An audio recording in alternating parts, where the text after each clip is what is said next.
Welcome to the Teachers Need Teachers podcast, where we help new and beginning teachers navigate through those crazy first years of teaching so you can maintain your sanity and personal life. Here's your host, Kim Lepre. Welcome to the Teachers Need Teachers podcast, episode number 22. I'm your host, Kim Lepre, and this is the podcast for new and beginning teachers who don't want to just survive those first few years, but actually thrive. Today, I'm going to be talking to you guys about data, and specifically the 5 types of data that you need to collect in order to move your students forward so that they succeed and you can actually measure some growth from them. And in the past, when people have talked to me about data, I've sort of glazed over and not really wanted to discuss it. And I think a lot of that was based out of the fact that I didn't really know what I was looking for and what types of data to collect, nor did I really know what to do with the data. And maybe you're in the same boat, especially as a new teacher. Your school may be giving you all this data at the beginning of the year about your students, and you're not really sure what you're supposed to do with it or really what to look for. So today I wanted to give you an idea of the 5 types of data that I look at that really give me a complete picture about who that student is, because you don't want to wait until the end of the first grading period to really get to know your students and their strengths and weaknesses. You want to try to get to know them as soon as possible. That way you know how to differentiate and individualize your curriculum for them. Also, the beginning of the year is actually the most ideal time to collect this data, both the data that your district and your school provides, as well as the data that you collect on your own. So let's dive into these 5 types of data that I collect. So the first one that I look at are the demographics of my students.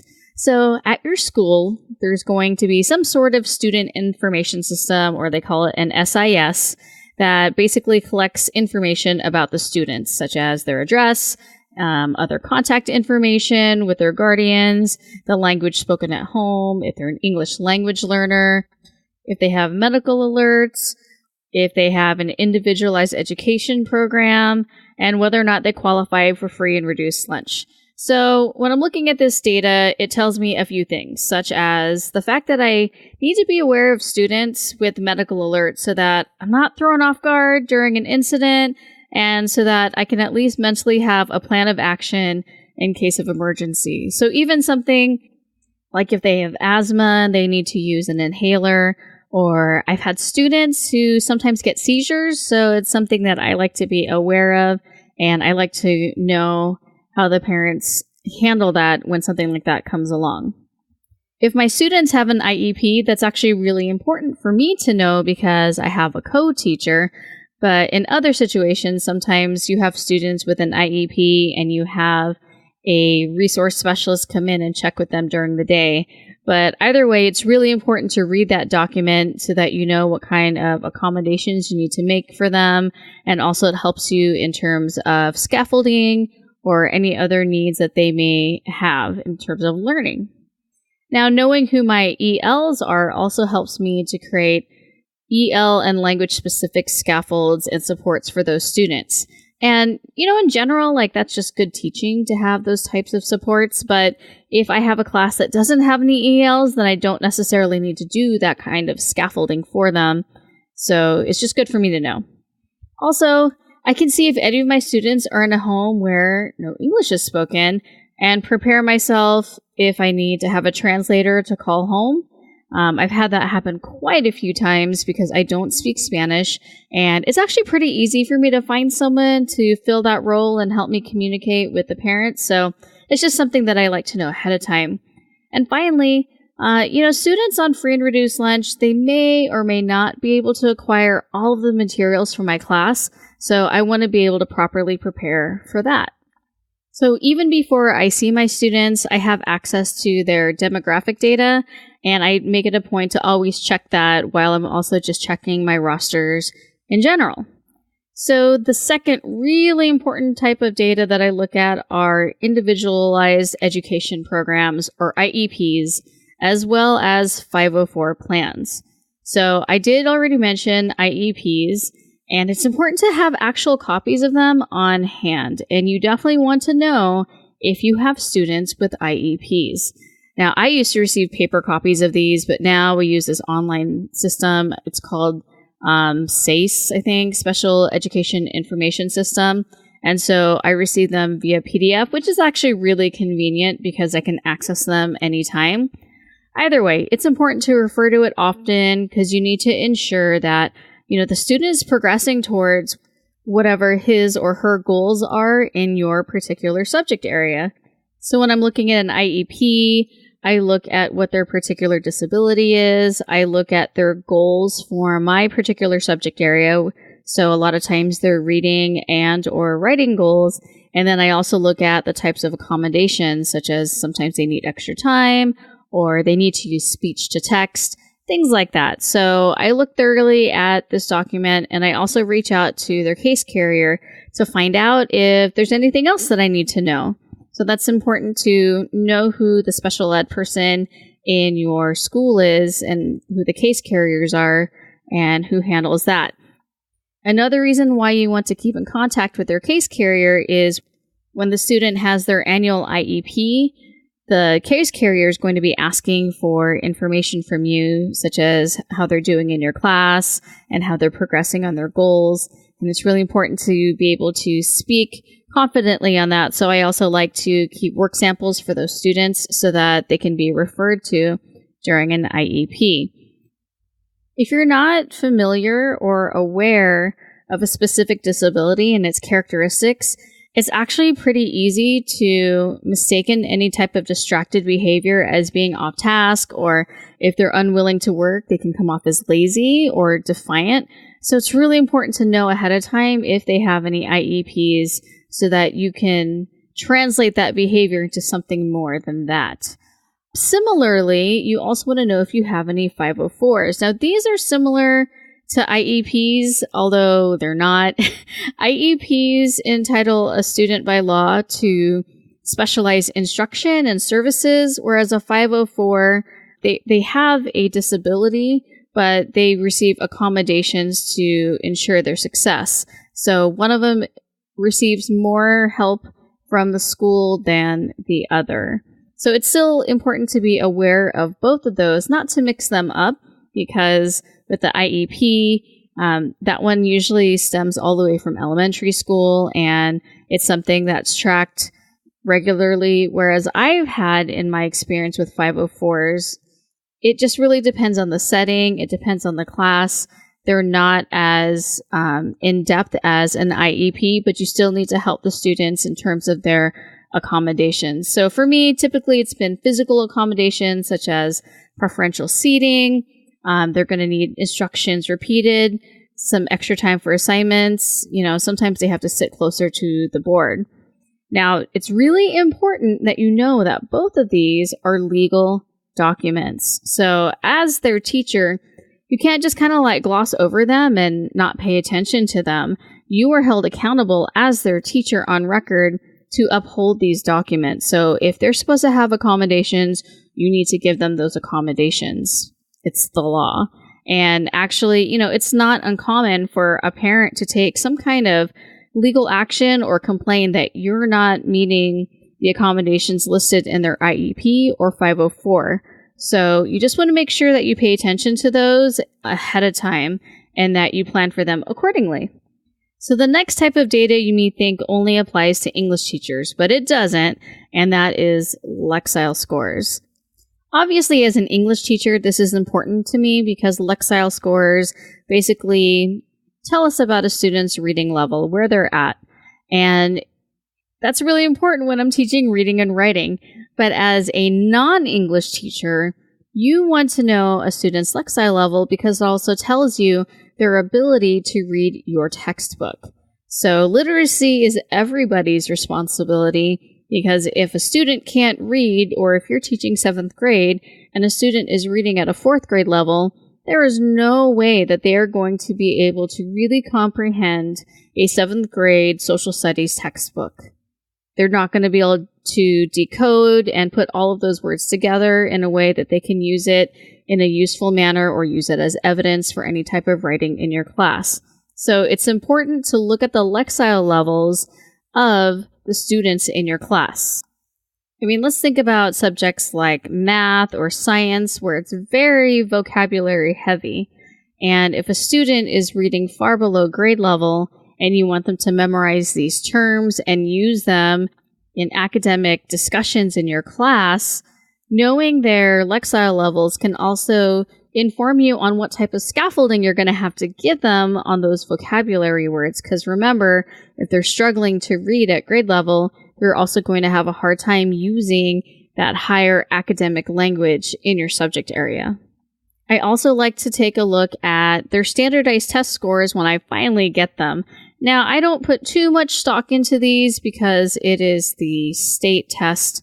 And while I know that some of us are still feeling the sting of No Child Left Behind and all of the assessment that came with it, to me, it's just one measurement, but it doesn't hurt to take a look at those. It can give me a general idea of how they perform on standardized tests, but it is just a general reference. So it doesn't hurt, but it doesn't do a whole lot, especially because there's a growing movement of parents who are opting their students out of these tests. So I feel that I can't really rely too much on them. Also, I was kind of a bad test taker, and so I don't know. I just don't feel like it's fair to put too much stock into that. Now, I saved my most important type of data for last, which are pre-assessment scores. Now, most of my colleagues give some sort of pre-assessment at the beginning of the year.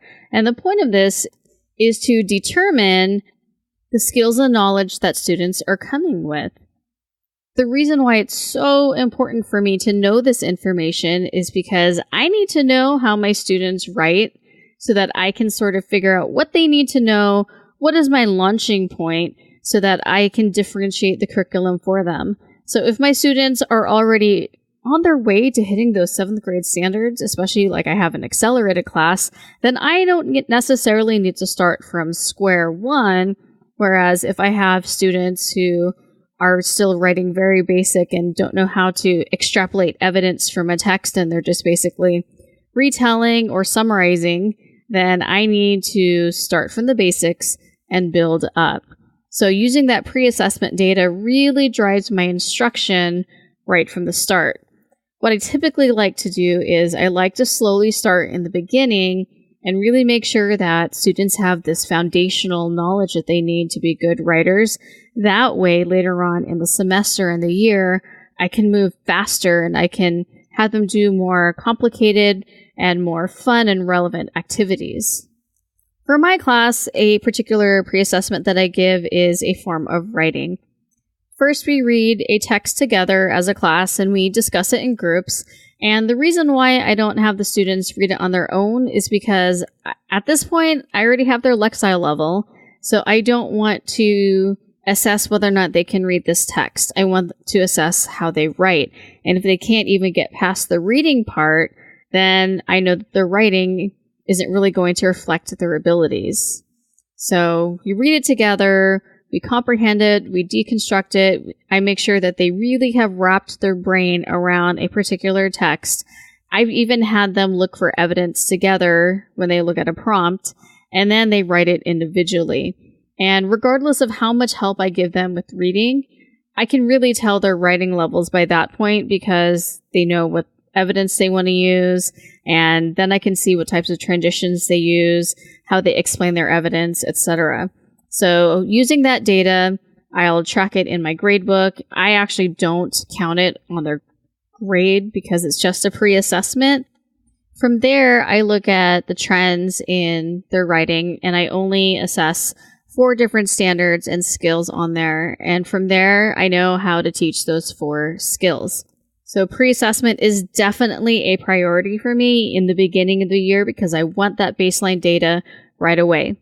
And so when we're thinking about data, I don't want you to necessarily just think about it as numbers.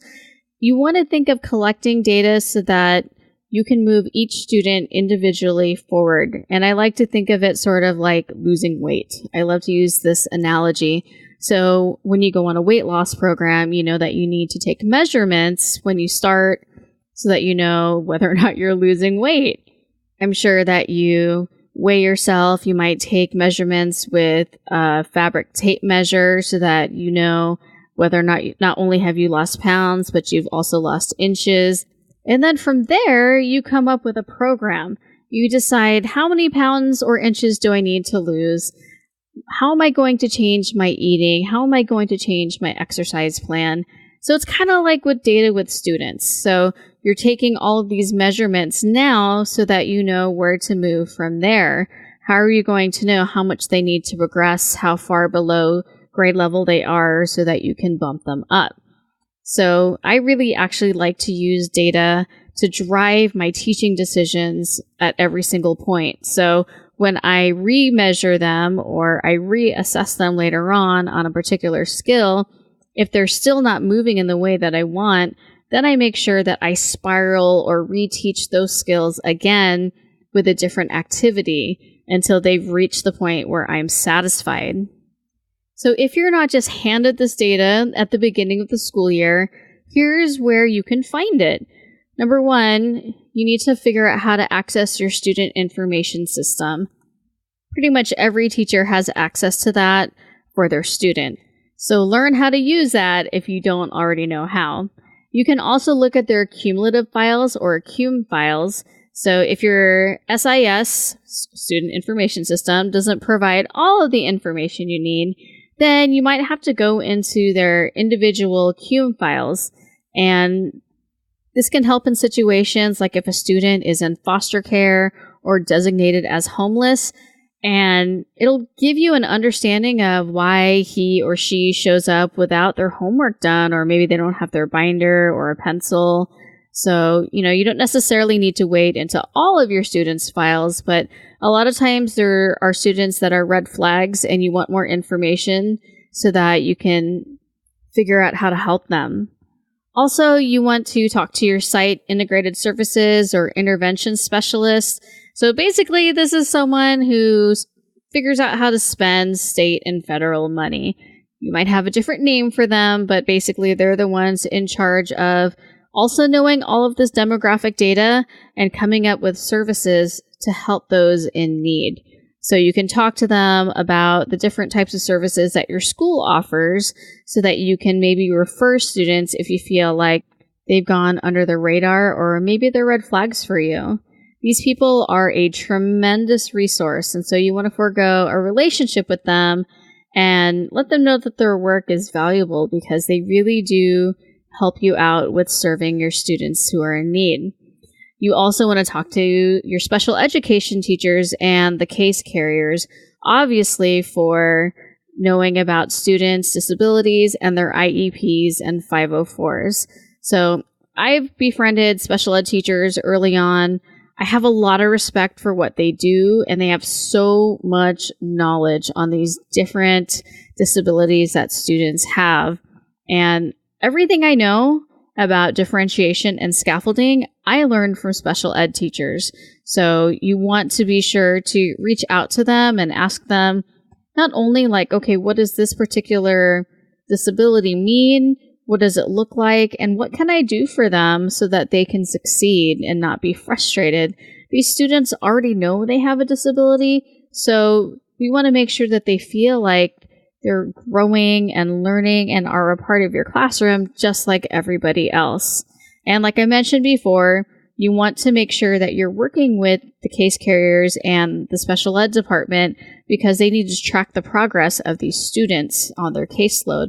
So they're going to want, samples of work. So just be sure that if you don't normally keep work, like maybe you give back work, that you keep copies of the work from your IEP students so that the case carrier and the special ed department can have that on file when they have their IEPs.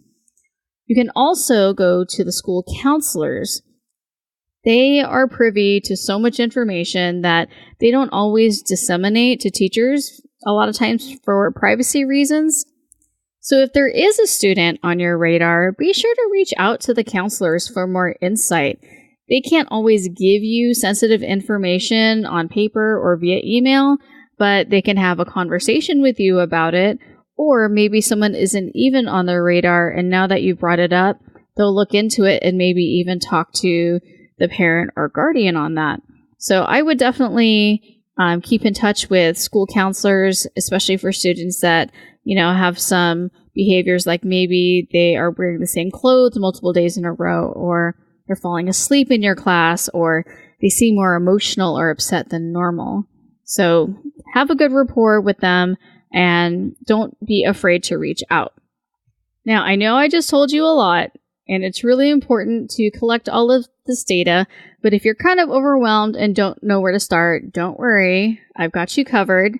I actually made a resource. It's really simple, but it's basically the different types of data that I think you need to collect, as well as who you can go to find that data, and it's good to keep track of who has what. That way, in the future, when you need to get certain data or you need to know who to talk to about a particular student, you'll have a record of who's in charge of what. Go to teachersneedteachers.com/22, or also I have a link in the show notes here. You can grab that resource so you can start collecting data. So this episode is actually going to be part of a series on how I specifically use the data to drive my instruction forward. So, once you've gotten that data, you may not really know what to do with it. So I wanted to give you more insight and peek into what I do with the data. Now, the best way to keep up with this series is to go ahead, hit that subscribe button right now, whether you're listening to it on Android or an Apple Podcast, or if you're listening to it in Spotify. Follow, subscribe this podcast. That way you won't miss any of this data series that I think you're going to get so much out of.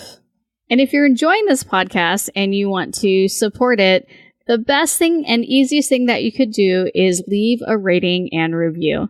I know it takes just a couple of minutes. If you just scrolled down right now and left a rating and review, I would really, really appreciate that. And just give me some love there on whatever podcast listener you're using right now.